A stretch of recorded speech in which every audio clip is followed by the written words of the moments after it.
Okay, thank you for joining this beautiful lesson once again. So, if you have watched our previous videos, you may have had the training or you may have gotten some information up to this point. Now, what I'm going to do today is to tell you or train you or to show you uh, the concept of while loops in programming or C++.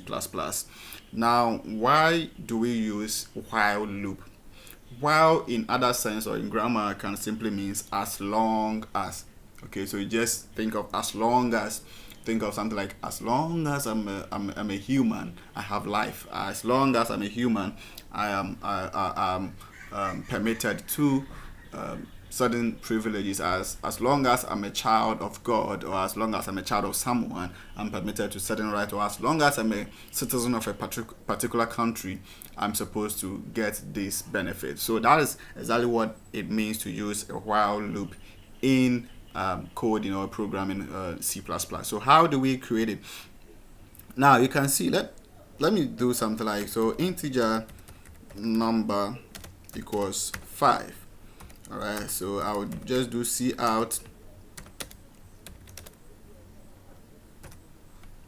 I'll just do C out the number. Oh, sorry. I'll just do C out the number right here, and then I'll do a quick run on that. So I'll just compile and run it.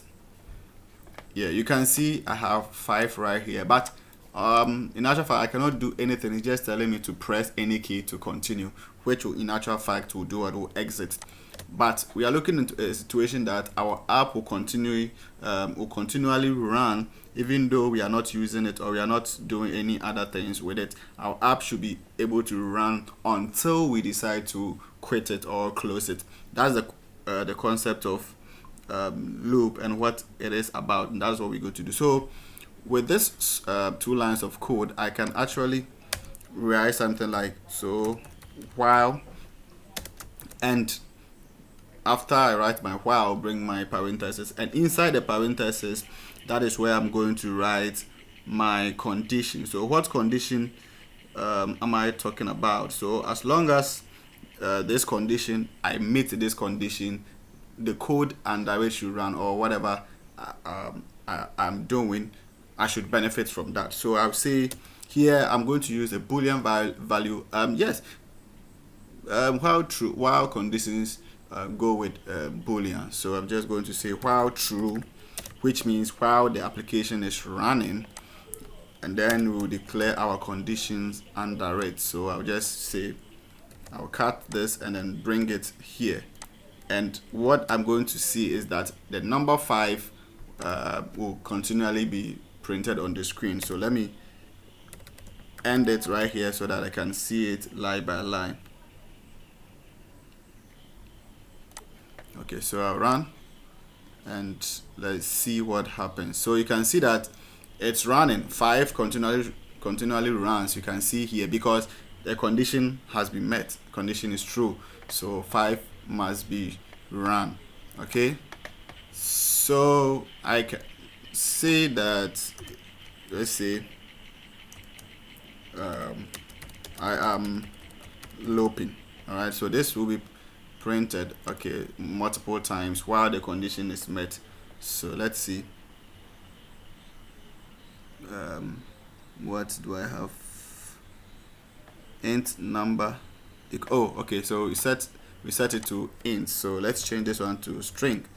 All right, let's change this to string. There's a wrong data type somewhere, so let's do this. So you're going to see I am looping, and I'm looping is going to repeat more times because the condition is met. Now think of this as a music player. You see that anytime you're playing music and you set it to loop, okay, on one song, that very song will continually play until you cut off or you turn off the loop. That is what happens right here. Now you can also set a variable to contain the boolean. Okay, you can set the variable ahead before you come. So you can say bool. I told you it runs with a bool. Okay, so bool, then the variable will say maybe running okay, and then you set it to true. All right, set it to true right here. But what is going to happen is here you're not supposed to use true again because of the variable. What you can do is to use the variable inside rather than writing true. So you say bool running equals true. So while running, so which means that true is set to running. That is the concept of variables. It's set to running, so it will just do it. So let's see. Okay, all right, so that our condition is also met.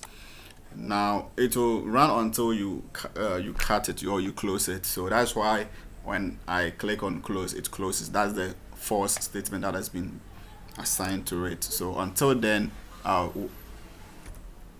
okay, our app will continually run until that happens.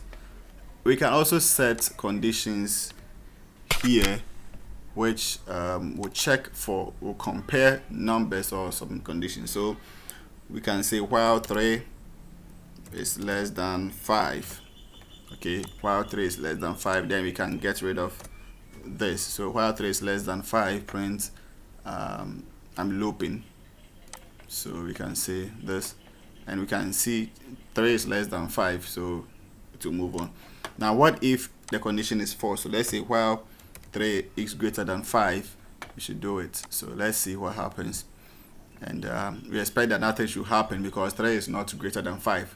So that's why we see this here. Now nothing is occurring because the condition is false. It's not true.